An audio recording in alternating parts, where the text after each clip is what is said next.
That you are here. My name is Anindita and I am a functional medicine certified health coach and a functional medicine practitioner. And today I'm going to talk about something that is relevant for at this time of the year so that we can all enjoy the holidays and sort of let go of whatever worries and expectations that we have had for this particular year and look forward to the next year, especially if we are dealing with any kind of chronic health issues, right? And this is something that I have experienced because when we were struggling with our daughter's health issues several years ago, and we were really struggling. She was going through a very, very hard time. She was on many medications. I've talked about this, I've written about this in my blog. And I remember traveling to Goa around this time of the year, with all the festivities around, all the delicious foods that are available, and feeling so bad that she really did not she could not really eat half the stuff, right? She was off gluten, she was off dairy, she was off a few other foods at that time, because I was also trying to figure out, this was 7-8 years ago, and I was trying to myself figure out what are the things that would actually help her improve her gut health, and sort of improve her severe eczema. And a lot of it was actually experimentation at that time. Today I know what exactly will help, but at that time I didn't have anybody to really guide me. So it was a lot. It was a challenge to travel, and I remember what helped me, what helped us, and I've been the primary caregiver, is to focus on actually the things that we could do as opposed to the things that we were not able to do. So whether it was the food part of it, so focusing on the things that she and we were able to enjoy, especially when your child is going through something like that, then even as parents we are not able to really enjoy all the other goodies that are there, right? That's typically what happens. But when I chose to actually focus on the things that we could enjoy, we focus on not focus so much on the pool that she was not able to use because the skin was not really great at that time, so no swimming, whereas other families were able to swim.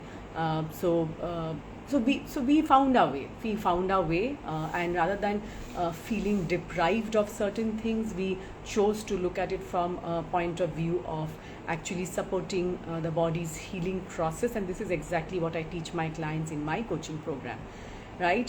So there are three main things that I want to share with you today. Three things that will help you to develop a very different mindset than what develop a very different approach so that you can enjoy the holidays and you can prepare yourself for the coming year. And this becomes a challenge, frankly, for many of us, especially when we are dealing with any kind of chronic illness. So the first thing is focusing on our mindset. And when I talk about mindset, we typically have an affinity towards negativity. It's called the negativity bias. That's how our brains are wired. And from an evolution point of view, it makes tremendous sense because that's what has kept our species alive for millions of years, right? So if you think back to our caveman days, actually the primal part of our brain has not really developed much, but the front part of our brain has. But when we feel threatened, when we feel sense of danger, the primal part takes over, and and we are geared up towards noticing what may be a threat for us. That's the negativity bias. Whereas the good stuff, the good news, we typically gloss over, right? So what happens is that the bad news is kind of like I'm forgetting the name, Velcro, and the good news is kind of like Teflon, right? So it's a sort of skips over. But knowing this and having a kind of a what is called a growth mindset, knowing understanding that things can change, our response, we have a choice in changing, and choosing a different response can make all the difference. So as I said, moving from a deprivation mindset to one of a more positive kind of a mindset and focusing on the things that we are still able to enjoy is the first step. And one of the questions that I typically ask my clients when we start coaching session is, what's going well in your life? What is the one thing that you're celebrating, right? And typically when I ask my clients, it stops them in their tracks because they have been focusing so much on all the things that are possibly going wrong. But this is something that we need to often start off with.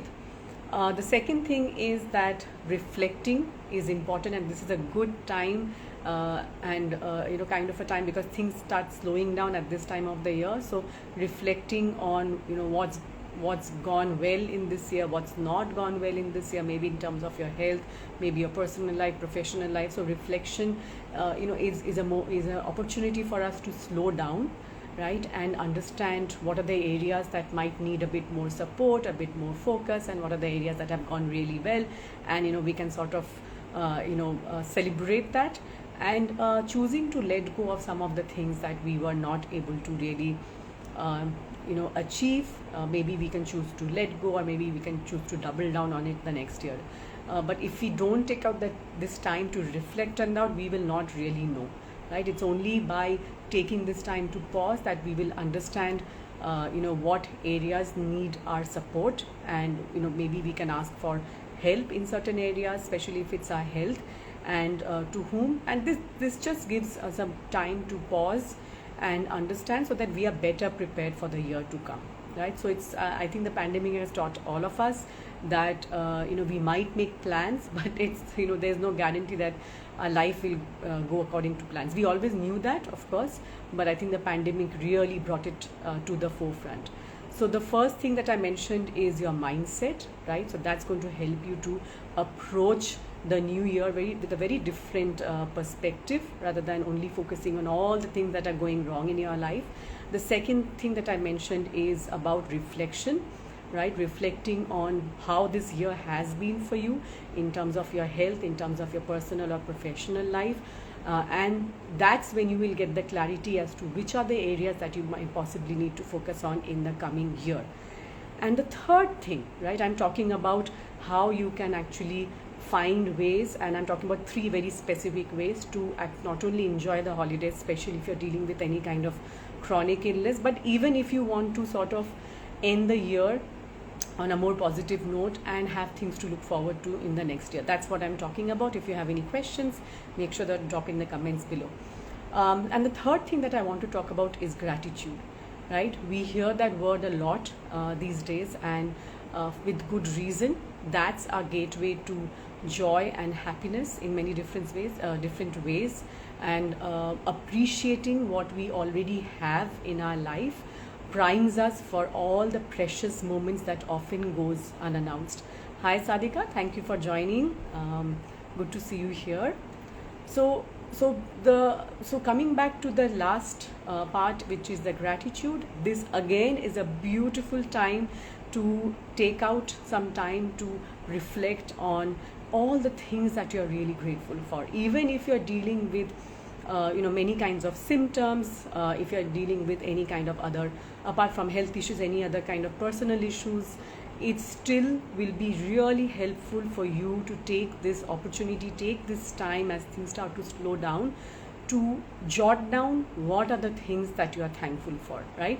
And actually one exercise that I do with my clients inside my coaching program is a short body scan. It's like a gratitude scan. So you scan through different body parts, literally, and you thank them. So in fact, just the other day I was doing a coaching session with one of my clients, and we started off with gratitude meditation for the senses. So using a sense of sight, then using a sense of smell, then using a sense of hearing, sense of touch, right? So using different senses to show appreciation. We often sort of take all these things for granted, right? It's only when these are not working properly or they get impaired in for some way, that's when we realize the value that they have. So it is really good if we can take out, from time to time, if we can pause and really learn to appreciate what we have today. Of course, we'll be we work together to also move towards our health and wellness goals, but it starts with where you are today. That's where that's what will keep you going, right? That's what builds resiliency in the long run. So we did a short body scan. We went through the senses, and at the end of the day, I asked my client to actually thank herself first for taking out the time and prioritizing her health to be there for that particular coaching session, any other coaching sessions that she comes for, and also thank her body, right? No matter what we are dealing with, thanking our body for taking good care of us, really makes a lot of difference. Sadhika, yes, blessed with a daughter. So congratulations. I'm so glad to hear that. Yeah, so that's something to be thankful. It's an amazing thing to be thankful for, right? Our children having a child. So congratulations. And so this is what I wanted to share, that while your life may not be going in the direction that you want to, it may not be, your health may not be in the place that you want it to be right now, but that does not mean that you cannot pause and take this moment, take this opportunity. And end of the year is a beautiful time to actually pause, reflect, show appreciation for, things start slowing down. We need to also be in sync with nature, and this winter time, this time of the year is a good time to actually slow down in terms of our work, in terms of our activities, and just take out some time to do some journaling, do some maybe self-reflection. If you meditate, that's anyways an ongoing thing, and spend some time with family. Just enjoy this moment, because again we start the new year. And of course, what happens is that when we do these three things, which is number one, I talked about mindset, number two is reflection, and number three is gratitude.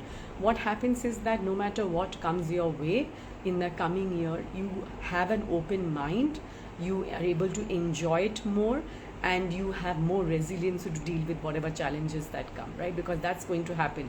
There will be challenges along the way. That's something that we have to live with.